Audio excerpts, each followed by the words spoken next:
அகிலமெங்கும் உள்ள தமிழ் நேயர்கள் அனைவருக்கும் பரம்பரை ஜோதிடர் உங்கள் மனோ பாலாஜியின் அன்பான வணக்கம். மகர ராசி அன்பு நேயர்களுக்கு புதன் பகவானின் பெயர்ச்சி. இந்த புதன் பகவான் அப்படின்னாங்க அறிவுக்கும் ஞானத்துக்கும் புத்தி கூர்மைக்கும் காரணமான கிரகந்தாங்க புதன் பகவான். இந்த புதன் வித்தைக்காரகன் சொல்லுவோம். சிலர் படித்து பெரிய மேதைகளாக இருப்பாங்க, அறிவாளியாக இருப்பாங்க, ஒரு ஐஏஎஸ் கலெக்டர், ஒரு டாக்டரு, எப்படி வேணாலும் இருப்பாங்க. ஆனால் அதுவும் படிப்பு சார்ந்த படித்து அந்த அறிவு ஆற்றலால் அவங்க ஒரு நல்ல ஒரு உத்தியோகத்தில் இருப்பாங்க. சிலர் பார்த்தோம்னாங்க படித்தே இருக்க மாட்டாங்க, படிப்பு அவங்களுக்கு சரியாக வந்திருக்காது. ஆனால் அவங்க படிக்காமல் ஒரு பெரிய மேதையாக இருப்பாங்க. ஏன் ஒரு கல்லூரியை கூட நடத்திட்டு இருப்பாங்க, ஒரு பெரிய வெளிநாடு தொடர்பில் இருப்பாங்க, ஒரு டிரான்ஸ்போர்ட்டிவ் ஒரு ஏஜெண்ட்டாக இருக்கிறது, ஒரு வெளி வட்டார தொடர்பு இருக்கிறது, ஒரு அரசியல் வட்டாரத்தில் ஒரு பெரிய செல்வந்தராக இருக்கிறது, ஒரு தொழில் அதிபராக இருக்கிறது, ஒரு ஏஜென்சி நடத்துறது, இது எல்லாமே ஒரு தொலைத்தொடர்பு நடத்துறது.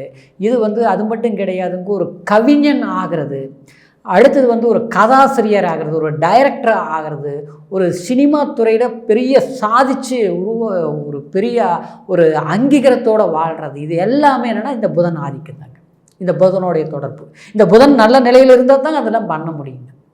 இந்த மாதிரி ஒரு கணக்கு சில பேர் பார்த்தோம்னா அவங்களுக்கு ஒன்றுமே படிச்சிருக்க மாட்டாங்க, அந்த கணக்கை கரெக்டாக போடுவாங்க, நாளைக்கு என்ன நடக்கும் அப்படிங்கிறது சாதுர்த்தியமாக சொல்லுவாங்க. அவங்க போடுற கால்குலேஷன் அப்படியே 100% கரெக்டாக இருக்கும். அதுக்கு எல்லாமே அவங்களுடைய ஜாதகத்தில் பார்த்தோம்னா அந்த புதன் நல்ல ஒரு நிலையில் இருக்கும். அப்போது அந்த புதன் ஒரு அறிவு என்னதான் இருந்தாலும் சில பேர் பார்த்தோம்னா அவங்களுக்கு இக்கட்டான சூழ்நிலை வந்தாலும் யாருடைய சப்போர்ட்டும் இல்லை, ரொம்ப ஒரு இக்கட்டான சூழ்நிலையில் சந்திச்சுட்டாங்க. ஆனால் அவங்க எந்த பலமும் இல்லாமல் தன்னுடைய தன் திறமையை வச்சு அறிவை வச்சு எப்படியாப்பட்ட பிரச்சனையும் அப்படி ஈஸியாக சமாளிச்சுட்டு வந்துடுவாங்க. அது எல்லாமே என்னென்னா அந்த அவங்க ஜாதகத்தில் புதன் நல்ல பொசிஷனாக இருக்குது அப்படிங்கிறது தான். ஏன்னா குரு கல்வியை கொடுக்குங்க, புதன் அறிவை கொடுக்கும் ஆச்சுங்களா. அதாவது இந்த அறிவு என்னதான் நம்ம சொத்து சுகம் இருந்தாலும் ஒரு அறிவுங்கிறது ஒன்று நல்லபடியாக இருந்தால் தான் அந்த இருக்கிற சொத்தையும் காப்பாற்ற முடியும், இன்னும் தேடவும் முடியும். அப்போது இந்த புதன் பகவான் ஒரு சுப கிரகம். ஆனால் அதாவது ஃபஸ்ட்டு குரு, அடுத்தது பார்த்துட்டோம்னா சுக்கிரன், மூன்றாவது வரக்கூடியது இந்த புதன் பகவான். இந்த புதன் என்னென்னா இரட்டை குணம் படைத்தவர்னு சொல்லுவாங்க இந்த புதன் பகவான். ஏன்னா இந்த பாவரோட சேரும்போது பாவத்தன்மை கொடுப்பார், அதே மாதிரி சுபர் கிரகங்களோடு சேரும்போது சுபத்தன்மையை கொடுப்பார். ஆனால் உங்களுடைய ராசிக்கு, அதாவது மகர ராசிக்கு இந்த புதன் பகவான் பெயர்ச்சி எப்படின்னா உங்களுக்கு 6ஆம் அதிபதியாக வரக்கூடிய புதன் பகவான். அடுத்தது பார்த்தோம்னா உங்களுடைய ராசிக்கு 9ஆம் அதிபதியாக வர்றது புதன் பகவான். அது இப்போ உங்களுடைய ராசிக்கு 3ஆம் இடத்தில் இருந்து 4ஆம் இடத்திற்கு பெயர்ச்சி ஆகுதுங்க. 4ஆம் இடம்ங்கிறது சுபஸ்தானம், சுகஸ்தானம். 4ஆம் இடங்கிறது முக்கியமான ஸ்தானம், தாய்மை ஸ்தானம், தாய் ஸ்தானம். அதாவது நம்ம தாயால் வரக்கூடிய நன்மைகள், தாய் உறவுமுறைகளால் ஏற்படக்கூடிய நன்மைகள், அதை விட ஒரு வீடு, ஒரு ஆடம்பர வண்டி வாகனம், நம்ம ஒரு சாதாரண ஒரு பைக்கு வாங்கி ஓட்டணும்னாலும் அந்த 4ஆம் இடம் நல்லா இருக்கணும். அதே மாதிரி ஒரு நல்ல ஒரு ஆடி பெஞ்ச் கார் வாங்கி ஓட்டணும்னாலும் அந்த 4ஆம் இடம் நல்லா இருக்கணுங்க. அப்போது அந்த 4ஆம் இடத்துல இந்த புதன் பகவான் 3ஆம் இடத்தில் மறைந்திருந்து 4ஆம் இடத்துக்கு உங்களுடைய 9ஆம் அதிபதி 4ஆம் இடத்துக்கு வர்றது இது ஒரு பெரும் பாக்கியம். கடந்த காலத்தில் எத்தனையோ நம்ம சில முயற்சிகள் எடுத்திருப்போம். ஏன்னா உங்களுக்கு வேறு 7.5 சனி வேறு நடந்துட்டு இருக்குது, கிட்டத்தட்ட உங்களுடைய ராசிக்கு இந்த குடும்ப சனி வேறு இப்போ நடந்துட்டு இருக்குது. அப்போது எல்லாமே நம்ம ஒரு முயற்சிகள் எடுத்தோம், எத்தனையோ தடுமாற்றங்கள் சந்தித்து தான் போயிட்டுருக்குது. எப்போ நமக்கு ஒரு நல்ல வாய்ப்புகள் வரும், நல்ல எதிர்பார்ப்பு வரும் அப்படிங்கிற ஒரு நிலையில் இருக்கக்கூடிய உங்களுக்கு 3ஆம் இடத்தில் இருந்த புதன் பகவான் அதாவது 4ஆம் இடத்திற்கு பயிற்சி ஆகுது. அப்போ 4ஆம் இடத்தில் பயிற்சி ஆகும்போது இடம் வீட்டு பிரச்சனைகள் இருந்தது தீரும். அதே மாதிரி நிம்மதி இல்லாமல் இருந்த சில சிக்கல்கள், அடுத்தவங்களை நம்பி ஏமாந்துருப்போம். சிலர் பார்த்தோம்னா மகர ராசி நேயர்கள் உண்மைக்கு கட்டுப்பட்டு நடக்கக்கூடியவங்க, உழைப்பாளிங்க. நீங்கள் அதிர்ஷ்டத்தை நம்ப மாட்டீங்க, உண்மையிலேயே அதிர்ஷ்டத்தை நம்ப மாட்டீங்க. நாளைக்கு என்ன கிடைக்குது அதெல்லாம் வேண்டாம், இன்றைக்கி உழைக்கணும். இன்றைக்கி நம்மளுடைய உழைப்பு சரியாக உழைக்கணும், யாரையும் நம்பி வாழக்கூடாது அப்படின்னு வாழக்கூடியவங்க தான் அதாவது மகர ராசினியர்கள். நீங்கள் இந்த மகர ராசினியர்கள் பார்த்தோம்னா கடும் உழைப்பால் முன்னேறி இருப்பாங்க.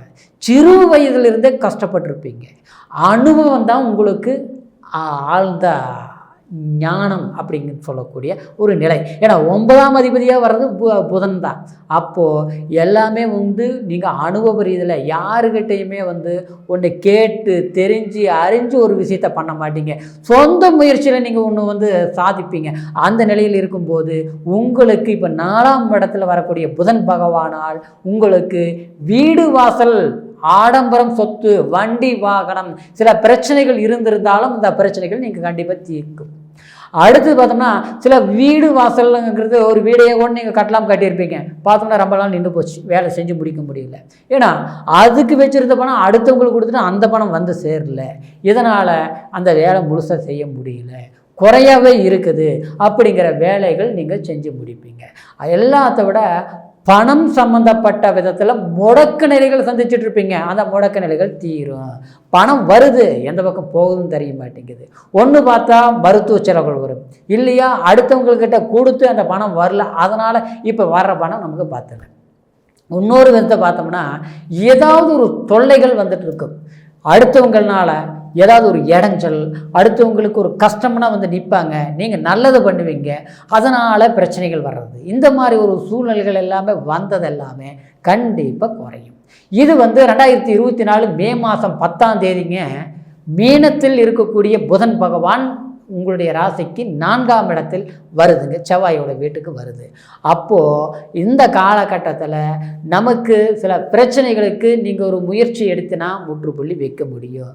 புதிய இடம் வாங்குறது கண்டிப்பாக வாங்கலாம். ஆரம்பத்திலிருந்து எத்தனையோ இடம் பார்த்தோம், பணம் இருக்கிற போது இடத்த பார்த்தா முடிய மாட்டேங்குது, இடத்த பார்த்து அட்வான்ஸை கொடுத்தா கூட கிரையம் பண்ண முடிய மாட்டேங்குது.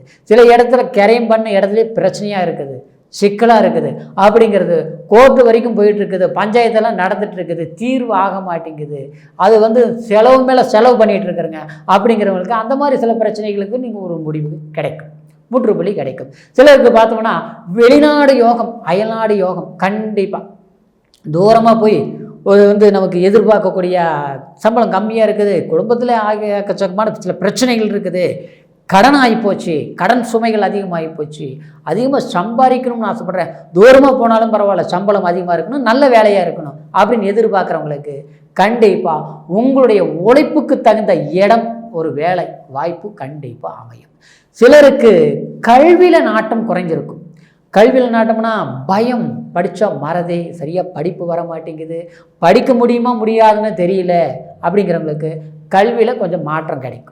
அதே மாதிரி ஒரு கல்லூரி படித்து ஒரு நல்ல காலேஜ் கிடைக்குமா அப்படின்னா நல்ல மார்க் இருந்தால் தான் காலேஜ் கிடைக்கும், மார்க் வருமானு எதிர்பார்க்கணும், நல்ல மார்க் கிடைக்கும், சரிங்களா. அடுத்தது படிச்சுட்டு வேலையை எதிர்பார்க்குறவங்களுக்கு கடந்த காலத்தில் நிரந்தரமாக ஒரு இடத்துல உங்களுக்கு வேலை கிடைச்சிருக்கா.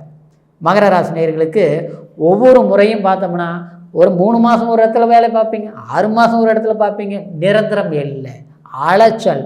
நீங்கள் நல்லா தான் வேலை செய்வீங்க, நீங்கள் போன நேரம் அங்கே ஒரு பிரச்சனை வரும், இல்லையா அங்கே அடுத்தவங்க செய்கிற தவறுகள்னால தனக்கு அங்கே ஒரு கெட்ட பேர், அந்த கெட்ட பேர்னால அந்த வேலையை விட்டுட்டு வெளியே வரக்கூடிய ஒரு சந்தர்ப்பம். இந்த மாதிரி பிரச்சனைகளுக்கு எல்லாமே தீர்வு கிடைச்சி ஒரு நிரந்தரமான ஒரு வேலை வாய்ப்பு கண்டிப்பாக கிடைக்கும். குடும்ப ரீதியில் மனக்குழப்பங்கள் கண்டிப்பாக சிலருக்கு மகர ராசி நேயர்களுக்கு ஏற்பட்டிருக்கும். குடும்ப ரீதியில்னு என்னங்க, ஒன்று பார்த்தா வருமானம் வர்றது 10ல் எதிர்பார்க்குற அளவுக்கு கணவன் மனைவி, அதாவது அவங்க சொல்கிறது நமக்கு பிடிக்கல, நாம் சொல்கிறது அவங்க பிடிக்கல. அது பெண்களாக இருந்தீங்கன்னா மகர ராசினியர்கள் உண்மையிலேயே ஆம்பளை மாதிரி கஷ்டப்படுவீங்க, ரொம்பவுமே உழைப்பால் சாதிக்கணும்னு நினச்சி போராடிட்டு இருப்பீங்க. ஆனால் இந்த போராட்டத்துக்கு தகுந்த மாதிரி அன்னையிலேருந்து இந்த நாள் வரைக்கும் கஷ்டப்படுறேன். பிறந்த வீட்லேயும் நிம்மதி இல்லை, புகுந்த வீட்லேயும் நிம்மதி இல்லை. இதே மாதிரி போயிட்டு இருக்குது. எப்போ தான் நமக்கு ஒரு முடிவு காலம் கிடைக்கும்? இந்த குழந்தைங்களால தான் நமக்கு ஒரு நிம்மதி கிடைக்குமான்னு எதிர்பார்த்தா அவங்க பார்த்தா நம்ம சொல்கிற பேச்சு கேட்க மாட்டேங்கிறாங்க. அவங்க எப்போ இப்படி இருந்தால் என்ன, நம்ம கடவுள் நம்மளை என்னென்ன நேரத்தில் இப்படியெல்லாம் நமக்கு சோதனைகள் கொடுத்துட்டு இருக்குது அப்படின்ட்டு வருத்தப்படக்கூடியவங்களுக்கு கண்டிப்பாக ஒரு மாற்றங்கள் கிடைக்கும். நிச்சயமாக உறுதியுமே கிடைச்சே தீரும். அதனால் கஷ்டங்கள் விலகக்கூடிய நேரம், கவலைகள் தீரக்கூடிய நேரம். நம்ம அடுத்தவங்களுக்கு நல்லது தான் பண்ணுறோம், ஆனால் அடுத்தவங்களால நமக்கு கஷ்டங்கள் தான் வந்துட்டு இருக்குது. அப்படிங்கிறதெல்லாம் மாறி இனிமேல் நமக்கு அதாவது யார் எதிரியாக நினைக்கிறாங்களோ அவங்களுக்கு முன்னால் நீங்கள் வாழ்ந்து காட்டுவீங்க. அந்த மாதிரி சந்தர்ப்பங்கள் அமையும். சிலருக்கு பார்த்தோன்னா மருத்துவ செலவுகள் வேறு வந்துட்டுருக்குங்க. அது குறிப்பாக ஒரு 55-60ங்கிறவங்களுக்கு குறிப்பாக தேவையில்லாத விளைச்செலவுகள் ஒன்றுமே, அதாவது ஒரு பிரச்சனையே இருக்குதுன்னு சொல்ல முடியாது. ஒரு நோய் இருக்குது, இதான் நோய், இதான் பிரச்சனை அப்படிங்கிறதெல்லாம் கிடையாது. ஆனால் அது பார்த்தோம்னா திடீர்னு மருந்து மாத்திரை எது சாப்பிட்டாலும் இதுதான் நோய்ங்கிறது இல்லை. ஆனால் கை வலிக்குது, கால் வலிக்குது, மூட்டு வலி, நரம்பு சம்மந்தப்பட்டது. இந்த புதனுடைய ஆதிக்கமே நரம்பு சம்மந்தப்பட்ட பிரச்சனை தாங்க. அடிக்கடி பார்த்தோம்னா பேக் பெயின் வர்றது, எலும்பு சார்ந்தது வர்றது, மனக்குழப்பங்கள் வர்றது. இந்த புதன் மட்டும் ஒரு ஜாதகத்தில் கெட்டிருந்ததுன்னு வச்சிங்களேன், அதாவது அவங்களுக்கு புத்தி சரியாக வேலை செய்யுதுன்னா நம்ம அறிவாகத்தை நம்ம யோசிப்பு பண்ணுவோம். ஆனால் அது எதிரிக்கு சாதகமாக போவோம். அடுத்தவனை நம்பி ஏமாந்துருவோம். நாளும் தெரிஞ்சு ஏமாளி ஆயிடுவோம். அந்த மாதிரி நிலையிலிருந்து இந்த புதன் பகவானுடைய பெயர்ச்சி உங்களுக்கு புத்தி அறிவையும் சுய தன்னம்பிக்கையும் கொடுத்து ஒரு செல்வாக்கான ஒரு வாழ்க்கை வாழக்கூடிய சில வாய்ப்புகள் ஏற்படுத்தக்கூடிய பெயர்ச்சி தான் இந்த புதன் பெயர்ச்சிங்கிறதுனால கடினமான முயற்சிகள் எடுங்க. அதே மாதிரி சிந்தித்து செயல்படுங்க. கண்டிப்பாக உங்களுடைய மகர ராசி நேயர்களுக்கு ஒரு சாதகமான பொன்னான காலமாக இது நம்ம எடுத்து நம்ம ஒரு பலன் அடையக்கூடிய தருணமான காலகட்டம் அப்படிங்கிறது தான் உண்மை. அதே சமயம் உங்களுடைய பிறப்பு ஜனன ஜாதகத்தையும் ஒரு முறை பார்த்துக்குங்க. ஏன்னா இப்போ சொன்னது உங்களுக்கு சந்திரனை வச்சு தான் கோச்சார பலன் சொல்கிறோம். ஆனால் உங்களுடைய பிறப்பு ஜாதகத்தில் லக்னம் என்ன, அதே சமயத்தில் உங்களுடைய தசாபுத்தி இப்போ என்ன நடக்குது, இந்த புதன் பகவான் எந்த நிலையில் உங்களுடைய ஜாதகத்தில் இருக்குது அப்படிங்கிறது தெரிஞ்சுக்கிட்டு, அதாவது இந்த கோச்சாரமும் அதாவது சுய ஜாதகத்தையும் இணைச்சு பலன்கள் தெரிஞ்சு முயற்சிகள் எடுங்க. கண்டிப்பாக வளமான வாழ்க்கை, செல்வாக்கான வாழ்க்கை உங்களுக்கு அமையக்கூடிய ஒரு காலகட்டம் இந்த மகர ராசி நேயர்களுக்கு இருக்குது. இந்த புதன் பகவானுடைய பெயர்ச்சியில் இருந்துங்கிறது மாற்று கருத்து கிடையாது.